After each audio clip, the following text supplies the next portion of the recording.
राज्य विधानमंडल के शीत सत्र दौरान अमरावती जिला स्थित श्री क्षेत्र रिद्धपुर में महाराष्ट्र मराठी भाषा विद्यापीठ विधेयक को मंजूरी दे दी गई है। राज्य के उप मुख्यमंत्री देवेंद्र फडणवीस और शिक्षा मंत्री चंद्रकांत पाटिल ने कहा कि आगामी जून 2024 में रिद्धपुर स्थित थीम पार्क की इमारत में मराठी विद्यापीठ को शुरू कर दिया जाएगा। राज्य के उच्च शिक्षा संचालक शैलेंद्र देवलंकर ने पिछले सप्ताह ही रिद्धपुर पहुंचकर थीम पार्क की इमारत का जायजा लिया था और विद्यापीठ की नई इमारत बनने तक थीम पार्क की इमारत में विद्यापीठ शुरू करने को लेकर अपनी सहमति जताई थी। शीतकालीन सत्र में मराठी भाषा विद्यापीठ विधेयक को मंजूरी मिलते ही देश भर के महानुभाव पंथियों व मराठी भाषियों में खुशी का माहौल है। मनपा अधिकारियों और कर्मचारियों द्वारा शुरू किया गया बेमियादी काम बंद आंदोलन एक सप्ताह बाद स्थगित कर दिया गया है। मनपा आयुक्त देवीदास पवार के साथ 1.5 घंटे हुई चर्चा के बाद मांगे पूर्ण होने से लिखित आश्वासन के बाद कर्मचारियों ने हड़ताल स्थगित करने का निर्णय लिया। इस कारण 7 दिन के बाद मनपा के अधिकारी व कर्मचारी आज गुरुवार 21 दिसंबर से कार्यालयीन समय पर अपने काम पर उपस्थित हुए। लोकसभा चुनाव की पूर्व तैयारी निमित्त ईवीएम व वीवीपैट यंत्रणा का मतदाताओं को अवलोकन करने के लिए उपलब्ध करा दी गई है। इस ईवीएम प्रात्यक्षिक केंद्र का उद्घाटन जिलाधीश सौरभ कटियार के हाथों आज किया गया। मतदाताओं को इस यंत्रणा का प्रात्यक्षिक देखकर संदेह दूर करने का आह्वान जिलाधीश द्वारा किया गया।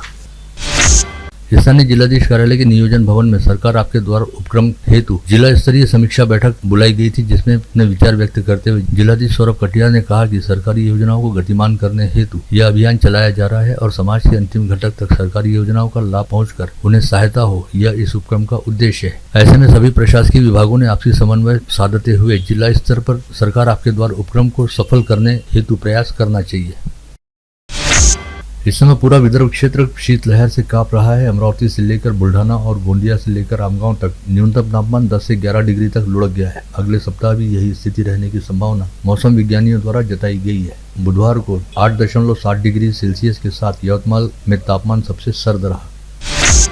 भवन निर्माण व्यवसायी सचिन घोड़े तथा श्री कॉलोनी गृह निर्माण संस्था में प्लॉट धारक रहने वाले मुकुंद बर्गी द्वारा आज यहाँ बुलाई गई पत्रकार परिषद में कहा गया कि उन्होंने स्थानीय महानगर पालिका व सहायक संचालक नगर रचना विभाग से तमाम आवश्यक अनुमति प्राप्त करते हुए सहकार विभाग के नियमों के तहत श्री कॉलोनी स्थित प्लॉट पर 4 मंजिला रिहायशी संकुल बनाने का काम शुरू किया था। लेकिन इस काम के जरिए खुद को आर्थिक लाभ मिलने की नीयत रखने वाली तथा अपने आप को भाजपा की महिला प्रदेश उपाध्यक्ष बताने वाली एक महिला ने बाधा डालने के साथ ही उन्हें धमकाने और मारने के लिए लोगों को भेजने का काम शुरू किया और अपनी राजनीतिक जान पहचान का फायदा उठाते हुए संबंधित महकमों पर राजनीतिक दबाव भी डाला, जिसकी वजह से काम रुक गया और अदालती आदेश के बावजूद स्थानीय प्रशासन द्वारा उनका साथ नहीं दिया जा रहा। वर्धा जिले के आष्टी में रहने वाले संजय भार्गव और उनके परिजनों ने आज यहां बुलाई गई पत्रवार्ता में कहा कि जिजाऊ कमर्शियल कोऑपरेटिव बैंक के मौजूदा कार्यकारी अध्यक्ष अविनाश कोठाले व संचालक विलास राउत ने आपसी मिलीभगत करते हुए उनके कर्ज खाते से 39 लाख रुपए परस्पर निकाल लिए थे और इस मामले की ओर ध्यान दिलाए जाने के बावजूद बैंक प्रशासन द्वारा जाँच करने में टालमटोल की जा रही है। साथ ही भार्गव परिवार ने चेतावनी दी कि यदि आगामी 8 दिनों के भीतर इस मामले में कोई कार्रवाई नहीं होती है तो परिवार के सभी सदस्य सामूहिक तौर पर आत्मदाह कर लेंगे। भारतीय जनता पार्टी के शहराध्यक्ष व विधायक प्रवीण पोटे की अध्यक्षता में भाजपा पदाधिकारियों ने उपराष्ट्रपति जगदीप धनखड़ के अपमान के विरोध में जोरदार प्रदर्शन किया, जिसमें महिला अध्यक्ष गंगा खारकर व युवा मोर्चा अध्यक्ष कौशिक अग्रवाल सहित सैकड़ों पदाधिकारी व कार्यकर्ता शामिल हुए। विकसित भारत संकल्प यात्रा में भारतीय जनता पार्टी के कार्यकर्ता मनमाना हस्तक्षेप कर रहे हैं, इस आशय का आरोप कांग्रेस पार्टी द्वारा लगाया गया। पार्टी की ओर से अमित गावंडे ने जिलाधीश से लिखित शिकायत करते हुए कहा कि भाजपा कार्यकर्ताओं द्वारा सरपंचों, उप सरपंचों, ग्राम पंचायत सदस्यों व ग्राम सचिवों को विविध तरीके से धमकाया जा रहा है और विकसित भारत संकल्प यात्रा में भारतीय जनता पार्टी के झंडे व दुपट्टे लगाए जा रहे हैं, जिसके चलते सरकारी निधि से निकाली जा रही यात्रा का प्रचार के तौर पर उपयोग किया जा रहा है। शिवसेना की विद्यापीठ शाखा द्वारा सार्वजनिक लोक निर्माण विभाग के कार्यकारी अभियंता को ज्ञापन सौंपते हुए कहा गया कि बियानी चौक से तपोवन गेट तक किए जा रहे सड़क के कंक्रीटीकरण के काम में चौड़ाईकरण का ध्यान रखा जाए और रास्ते के बीच आने वाले इलेक्ट्रिक खंभे व अनावश्यक पेड़ों को हटा दिया जाए। हिंदू खाटिक समाज को विकास की मुख्य धारा में लाने के लिए परिवर्तन संगठन द्वारा जिलाधीश के जरिए राज्य सरकार के नाम ज्ञापन सौंपते हुए संतुजी आर्थिक विकास निगम स्थापित किए जाने की मांग की गई है। कोली समाज को दिया गया महादेव कोली एसटी का प्रमाण पत्र रद्द कर यह प्रमाण पत्र देने वाले अधिकारी पर कार्रवाई करने सहित विविध मांगों को लेकर आदिवासी आरक्षण बचाव कृति समिति के प्रतिनिधिमंडल ने जिलाधीश सौरभ कटियार को ज्ञापन सौंपा। चिखलदरा पंचायत समिति अंतर्गत आने वाले काजलडोह गांव के वार्ड नंबर 2 में जल्द से जल्द ग्राम सभा लेकर रोजगार सेवकों की नियुक्ति करने तथा विगत चुनाव में जो उम्मीदवार दूसरे स्थान पर रहे उन्हें रोजगार सेवक पद देने की मांग को लेकर गट विकास अधिकारी को ज्ञापन सौंपा गया। मनपा के उद्यान विभाग ने गणेश विसर्जन के बाद मिट्टी एकत्रित कर उसे गमलों में भरकर 1500 से 2000 पौधे लगाए थे। ये पौधे अब आकार लेने लगे हैं, साथ ही आकर्षक दिखाई दे रहे हैं। इसमें मिट्टी का सदुपयोग होने से समाधान व पर्यावरण रक्षण का प्रयास होता दिखाई दे। मनपा के अधिकारियों और कर्मचारियों ने भी समाधान व्यक्त किया है। आगामी 22 जनवरी को अयोध्या में श्री राम जन्मभूमि मंदिर में रामलला की मूर्ति की प्राण प्रतिष्ठा की जानी है, जिसके मद्देनजर विश्व हिंदू परिषद व उसके सहयोगी संगठन अमरावती में गृह निमंत्रण अभियान 1 जनवरी से आरंभ करने जा रहे हैं। अयोध्या से पीले चावल यानी अक्षत का कलश यहां पहुंच गया है, जिसका विधिवत स्वागत व पूजन हो जाने की जानकारी देते हुए विश्व हिंदू परिषद के पदाधिकारियों ने बताया कि प्रत्येक गली और हर घर तक निमंत्रण पहुँचाने का प्रयास होगा और प्रत्येक घर तक हिंदुत्ववादी संगठनों के कार्यकर्ता पहुँचेंगे। अंतर्राष्ट्रीय कीर्ति के कथा प्रवक्ता प्रदीप मिश्रा अगले बरस मई माह में एक बार फिर अमरावती जिले में पधारेंगे। परतवाड़ा में 5 मई से 11 मई के दौरान उनकी शिव महापुराण कथा का एक बार फिर भव्य दिव्य आयोजन होने जा रहा है। ओम प्रकाश नंदकिशोर जायसवाल परिवार द्वारा यह आयोजन किए जाने की जानकारी है। यह आयोजन अंजनगांव रोड पर पीकेबी की जगह पर अथवा सापन नदी के तट पर स्थित जायसवाल की अपनी जगह पर होने की संभावना देखी जा रही है।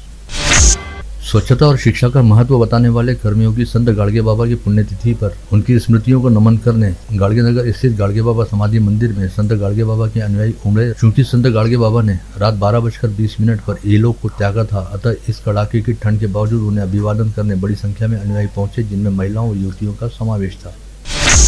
स्वच्छता का संदेश देने वाले संत गाड़गे बाबा की समाधि मंदिर के आसपास मौजूद गंदगी को देखते हुए सामाजिक कार्यकर्ता गुड्डू उर्फ प्रशांत धर्माले ने इसे अमरावती के लिए लज्जास्पद बताया और कहा कि साफ सफाई कर समाज से अशिक्षा व अंधविश्वास दूर करते हुए संत गाड़गे बाबा को सही मायनों में अभिवादन किया जाएगा।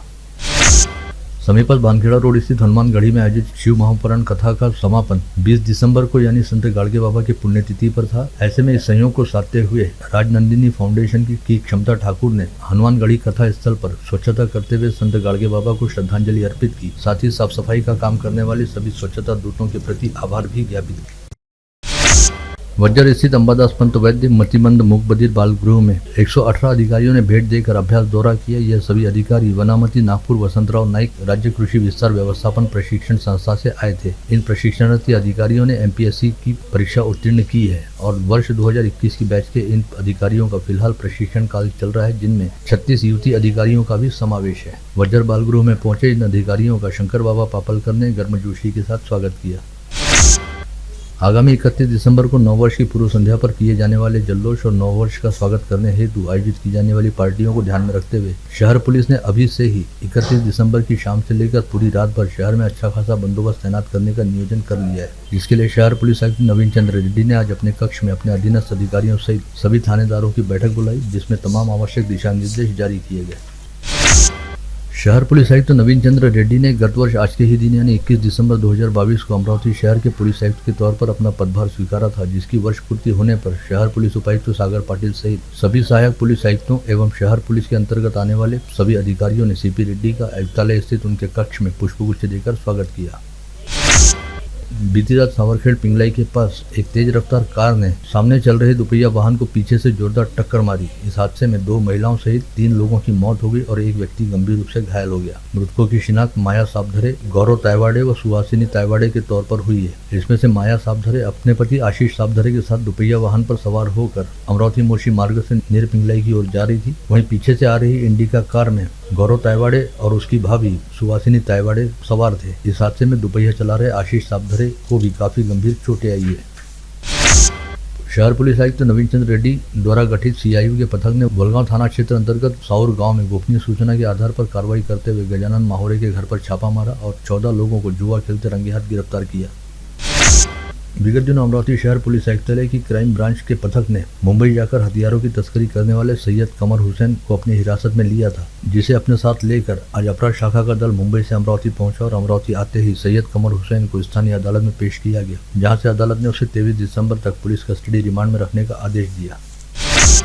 गत रोज पठान चौक पर शोएब परवेज नामक व्यक्ति को 3 लोगों ने चाकू से सपासप वार करते हुए गंभीर रूप से घायल कर दिया था। इस मामले में नागपुर गेट पुलिस ने इमरान जवाई नामक एक आरोपी को गिरफ्तार कर लिया है। वहीं अन्य 2 आरोपियों की सरगर्मी से तलाश की जा रही है। इसके अलावा इस जानलेवा हमले में बुरी तरह से घायल शोएब परवेज को इलाज हेतु नागपुर के अस्पताल में ले आकर भर्ती कराया गया। आशियाना क्लब में रहने वाले ग्रामीण पुलिस अधीक्षक की सेवा में तैनात पुलिसकर्मी के साथ 2 लोगों ने गाली गलौज करते हुए मारपीट की, साथ ही उसका मोबाइल छीनकर भाग निकले। इसकी शिकायत मिलने पर फ्रेजरपुरा पुलिस ने भोला व अली खान नामक 2 आरोपियों को अपनी हिरासत में लिया, जिन्हें अदालत के आदेश पश्चात MCR के तहत जेल भेज दिया गया। परतवाड़ा के निकट अष्टमा सिद्धि से कविठा मार्ग पर टाटा इंडिगो मांझा कार में कुछ लोग संदेहास्पद रूप से घूम रहे हैं। ऐसी जानकारी मिलने पर पुलिस ने नाकाबंदी करते हुए एक कार को रुकवाया और तलाशी ली तो कार में 3 किलो 110 ग्राम गांजा बरामद हुआ, जिसके चलते पुलिस ने अश्लेष साठे, अंसार महबूब खान व शेख साहिल शेख चांद नामक 3 आरोपियों को अपनी हिरासत में लिया।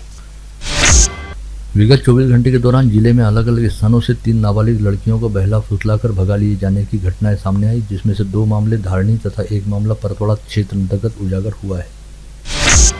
20 लाख रुपए की असली करेंसी के बदले 40 लाख रुपए मूल्य वाली 500 रुपए की नकली व हूबहू असल दिखाई देने वाली नोटों को बाजार में चलाने का लालच देते हुए 3 लोगों की टोली ने वाशिम के कपड़ा व्यापारी के साथ 17 लाख रुपए की जालसाजी की। यह मामला सामने आते ही अकोला रेलवे पुलिस के पथक ने इस गिरोह के एक सदस्य को वाशिम से गिरफ्तार किया है। अकोला पुलिस की अपराध शाखा में कार्यरत पुलिस कर्मचारी ने अपने एक सहकारी मित्र की 38 वर्षीय पत्नी को अपने प्रेम जाल में फांसकर उस पर लैंगिक अत्याचार किया और उसे ब्लैकमेल भी करना जारी रखा। इस मामले में पीड़िता द्वारा दी गई शिकायत के आधार पर LCB में कार्यरत शिवम दुबे नामक पुलिस कर्मचारी के खिलाफ अकोट शहर पुलिस ने अपराध दर्ज किया। वहीं दूसरी ओर पीड़िता द्वारा विष प्राशन करते हुए आत्महत्या का प्रयास किए जाने के चलते उस पर अकोला के निजी अस्पताल में इलाज जारी है। दाल व्यापारियों द्वारा करोड़ों रुपए की टैक्स चोरी के मामले में मुंबई उच्च न्यायालय द्वारा जांच के आदेश देने का मामला ताजा ही था कि GST कार्यालय के कर अधिकारियों को 3 लाख रुपए की रिश्वत देने के मामले में प्रवीण अग्रवाल व उसके साथी को ACB के दल ने बुधवार की रात धर दबोचा। खामगांव में हुई इस कार्रवाई से क्षेत्र के सभी दाल व्यापारी घबरा गए हैं और अपने रिकॉर्ड को दुरुस्त व अपडेट कर रहे हैं। यवतमाल में गौण खनिज तस्करी रोकने के लिए गए पटवारी पर रेती व मिट्टी माफिया ने जानलेवा हमला किया। इस हमले में मोड़के नामक पटवारी गंभीर रूप से घायल हो गए। वहीं तहसील कार्यालय के वाहन चालक आडे मामूली रूप से जख्मी हुए हैं। परतवाड़ा शहर के सफेद पुल पर हुए हादसे में ट्रक के पहिए की चपेट में आकर एक वृद्ध की मौत हो गई। मृतक की अब तक शिनाख्त नहीं हो पाई है। परतवाड़ा पुलिस मामले की जाँच कर रही है। आप देख रहे थे मंडल न्यूज बुलेटिन। हमारे चैनल को लाइक करें, शेयर करें और हाँ, सब्सक्राइब करना ना भूलें। कल होगी आपसे फिर मुलाकात, तब तक के लिए धन्यवाद।